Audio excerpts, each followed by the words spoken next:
Charlotta. And I'm Vicky, and welcome to the School of Pattern Cutting. Today we're going to do a fashion chat about Balenciaga. We had some comments about people wanting to know more about A-line tops and jackets, and we love that style, but it also really made us think of the classic Balenciaga new looks, 1950s, 60s. And Cristóbal Balenciaga was like the genius of fashion. Yeah. And we got an amazing book from the... It's from the Balenciaga Museum, which is based in North Spain. So it's I've never been, but I'd love to go. No. So. And all the writing is in Spanish, so it's really about looking at the beautiful images. So. And what we're going to do, we're going to look at 4 images and then also do some quick drawing, exploring how these garments are pattern cut. So the first one is from 1960s, and it's a day jacket in, I think, silk. Yeah. And it's really nice and simple. You can see it's got a raglan sleeve. I think it's really nice because it's got a very wide boat neckline as well. I think that'd be very flattering to wear. So you've got interesting sleeves. So you've got a raglan sleeve, which hasn't got a normal armhole. It's got...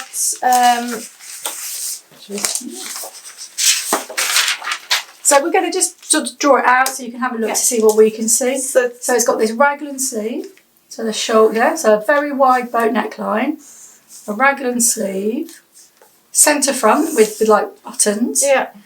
3/4 length sleeve, I reckon. Yes, lovely shaped sleeve.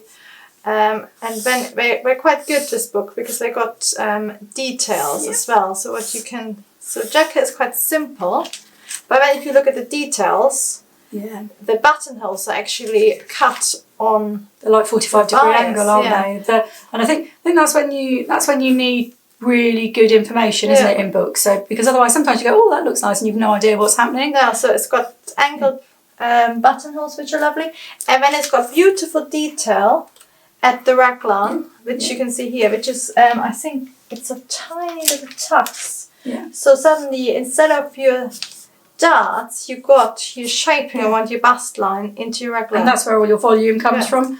And I think with lots of these garments, they're all made to measure, aren't they? So sometimes they do look a little bit slightly misproportioned in these books, I think. But what I really like about it is if you were holding your arm down, that sleeve, that cuff would cut exactly to the bottom of that jacket. Yes, it's a lovely 7/8 8th length, isn't it? Very, very nice. But it's one of those jackets that at first you think it's a really basic square cut jacket, but it's actually got really lovely details. So if you're interested in interesting necks, you find something for armholes and sleeves, for dart manipulation, and for sort of buttonhole details. And I reckon that even though this is probably in quite a lightweight silk, all of that jacket is lined because it feels slightly more solid than the skirt, which is hanging slightly. And I also, if you look at this as well, it's got this very nice curve on it. Yeah. And I think, do you think there might be a dart or something in the back? Because I think there's going to be more pleats, because you can see there's some pleats in the front doing shape. If you look really carefully at this seam here, we'll put these photos online for you. You can see that I think it curves in a bit at the back. Yeah, you can see as the pattern goes out, doesn't it? Balenciaga likes that egg shape, doesn't he? So it may be influenced by that. It's all about the draping, yes. It's probably got some pleating or something.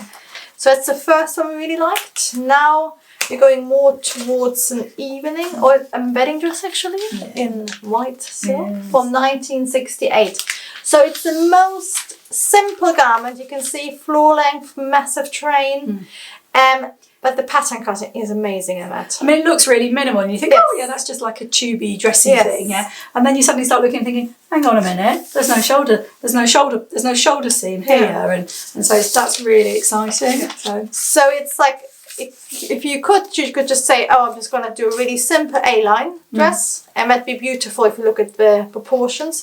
But then you could start going a bit more complicated and put in all these interesting details around the bust. Well, I think what must be really, this is obviously made from a heavy silk, and again lined, I think. And you can also see the fact that the silk shines differently, can't you? So that's why you can see these slightly different things going on around your bust. Sort of normal, quite high neck. It's probably got a centre back zip, but then, as Vicky said, it hasn't got any armholes or raglan, so it will have a gusset underneath. But then the clever thing is it goes in through the bust shaping, and then it becomes just really big. But you can see on this picture that it's there's a gusset, and then there's lots of pleating. So you've got the underarm gusset here. So you need that to be able to lift your arms up. Yes, and in your comments, let us know whether you want to know more about gussets, because we did a gusset video ages ago, but it's a really tricky thing to do, which is beautiful when you get it right. So if you want to let more know about it, if you comment below and let us know. And then it's got a single dart up here to the bust point.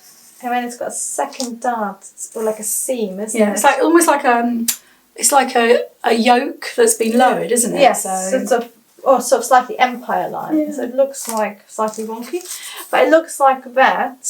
Actually, that comes out slightly forward. So you've got like a top, but by shaping it, it becomes less obvious, and it's actually more flattering, I think, rather than the sort of cut across. Yeah. It lifts up your body. Yeah, I think that, and also it gives you a height to your body, doesn't it? It makes you feel. If you look at this garment, it looks really tall and elegant. Yes, like all the lines are going upwards, aren't they? And I think what's really interesting about Balenciaga, again, you've got this beautiful 3/4 length sleeve, and I think that you try to get them to fall really accurately. Yeah. So, and I think at the back, again, this train, so it's not going to fall flat at the back, is it? You can actually see there's a pleat here, isn't it? And then the head falls into this one piece train. So this will be one very large piece of fabric to make all of this. So it'll be beautiful. Very beautiful. Okay, next one. So this is a cocktail dress, and I based our A-line pattern how-to really on this, because it's just a really nice big shape. But now let's have a look not just at the A-line but also at the whole pattern. Yeah. So again, we've just talked about gussets and darts. This has got a gusset in under the arm. Yeah. And it's got these really nice, but again, a really simple neckline. I think Balenciaga tends to do quite big necklines. Yeah, because this isn't actually that tight, isn't it? It's a really flattering neckline. A little bit like New Givenchy has some very wide necklines. And if you want to know how to adapt your basic bodice neckline, which is really tight, we've got a how-to video. Yeah. And then you could make this beautiful coat. So it's got a slightly bigger neckline. It's got a shoulder seam as well that falls a bit forward. So, so instead of like being right bang on your shoulder, it's got really wide. Yeah. So again, that gives you a really nice curve across your shoulder. Actually, the sleeves aren't that wide. I think the sleeves feel wider because of the volume of the outfit, but actually, and I think they might be tapered as well. But if you look underneath the so probably like this. Yeah, and you've got this large gusset here, and I think part of that must form some shaping to the front of the garment. So it's actually, I think it's. Yeah. So it might again have come forward, and then your oval shape is like this. Yeah. And then you've got this really nice full-length dart. Yes, I think that's all your shaping, isn't it? It's like a shaping seam. So it's your dart has been transformed into a shaping seam. And then it's got a front opening with invisible fastening behind here. So we're going to have poppers or something. Yeah. Because that's the only way in and out of this outfit. So, but I love as well, it's basically a coat, a cocktail coat. So you sort of wonder, what would you have worn underneath, isn't it? But maybe a little matching pale green slip dress would be nice. Yeah. But what I like about Balenciaga as well, it's sort of quite demure, isn't it? It's like, but at the same time, it's just really interesting how he goes away from the bodies. It's not always fitting. Yeah. Again, it's going back to that egg shape he always talked about. So that's a cocktail dress, and then again, this is again another cocktail coat. So obviously a lot of going out for cocktails in the 60s. As Vicky said, it would have been all made to measure couture at that stage. So if you can afford that, it would have been garments. It wouldn't have been for pottering on the garden, would it? It would have been for showing off. But for contemporary fashion, you can use details. Like that oversized shape we just talked about in the green.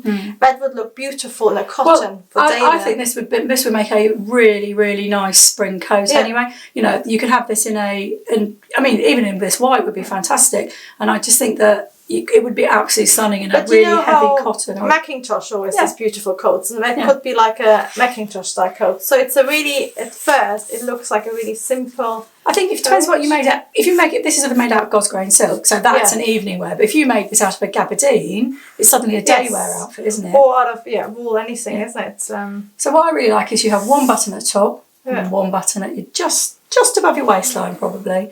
And I think that's very chic, isn't it? And again, it's got that gusset, elastic gusset, and I think he's probably the masters of gussets. Because gusset is one of the things you have to learn the technique, and then you just have to practice, and then it gets better and better. So you can see on here that, again, he's got his shoulder seam. So this shoulder seam runs all the way along the top of the sleeve. So that's where the seam in the sleeve is. Yeah. So again, it's just one massive back piece probably, and then. Well, it's interesting because I can't see a side seam here. Yeah, because it's actually angled, isn't it? But then what's interesting, so what you basically have from. I think it comes round. So you got your little gusset, and then from the gusset you got these two seams, which then become that seam which angles back. So I think this piece of fabric here is coming all the way around from the back. So there might be a centre back seam, there might not be, we don't know. But this is all one piece, so you've got no side seam? Because it's cut on a straight of grain, so I think it's one piece on the back. Yeah. Because because it's an ottoman, which means it's a textured stripe, isn't it? Like a grove grain. You can really see the texture. Thanks for watching. But then what's really interesting, we've got this bastard, but it doesn't actually join. So you got this beautiful free floating dart. But it's really clever how here it literally just misses it by 2 centimeters, isn't it? So it's beautiful cutting. So it's all about the geometrics. So the whole shape is really simple. But as you can see, if I'm drawing in the lines, it's all about different. I think that's the beauty of Balenciaga, is that on first glance you think, oh, that looks nicely cut beautifully, nicely cut coat, and then you go, actually, that's really quite complex. But then if you wanted to do a version of your own, you could put a side seam in. You could run a side seam down here and have this dart. Or even if you do so, if you just angle your side seam, it suddenly becomes much more interesting. You could put a side seam here, and this could become a panel. If your fabric's not wide enough to come all the way around the back. So I think with Balenciaga, what's really exciting is that they're very subtly beautiful, aren't they? And I think that's what makes them so timeless, because there's details you can take, as because if you use it in fabric, it becomes a contemporary coat. And it's because it's so simple. It has to be very clever. Yeah. It can't be. It's never clumsy. No, and I think when you do things that look so simple, you know there's some complexity underneath. And I'd love to see this coat and discover what the lining's like, and those ideas, because it will be fully lined. So and it's the whole thing is like, by paring everything back, you can't cover bad pattern cutting with embroidery. It's just beautifully crisp. But you can't put nice big floral pattern on it. So thank you very much for watching our fashion chat. I hope you enjoyed it. Please subscribe and also press the little bell, because we'll be trying to release at least one fashion chat a week. So if you want to know more about lots of different designers, vintage fashion, contemporary fashion, subscribe and you'll be the first to know. Thank you for watching, and goodbye.